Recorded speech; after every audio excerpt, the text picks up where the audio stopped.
Let's look at installing your Grade plugin for the Wisnet Moodle connector. Click on Choose a File and choose your Grade plugin.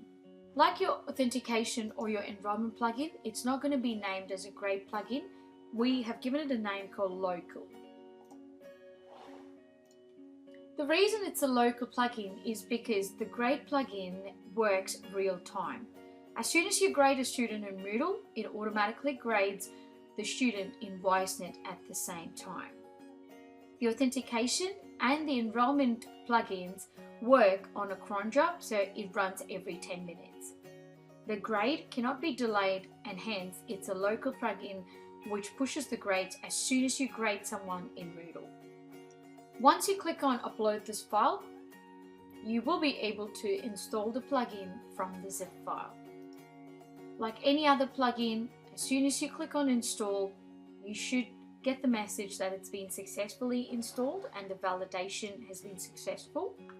Now, scroll down to your plugins under your site administration and look for local plugins. Under your local plugins, click Manage Local Plugins. So if you don't find the plugin in here, then there's been an issue with your Wisnet Connector local plugin. So you just have to reinstall it, and of course, if you're still unable to work with it, please do log a ticket and we should be able to help you with it. Now, under your local plugins, click on Wisnet Connector Grades. This will bring up your settings page. It's very easy to set your Grade plugin. The URL is exactly what you use for your enrollment and your authentication. So it starts with the https:// your 3-letter unique ticker symbol -api.wisnet.co.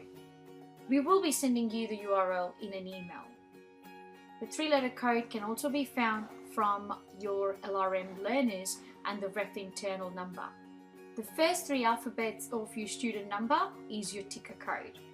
Ensure the entire URL is in lowercase. The username and password is what you set up for your Moodle connector account from Wisnet. You can click on Unmask to look at the password if it's correct. Then click Enabled. Choose the country, whether it's Australia or New Zealand, that you're setting up for, and click Save Changes. Now you've installed your Grade connector.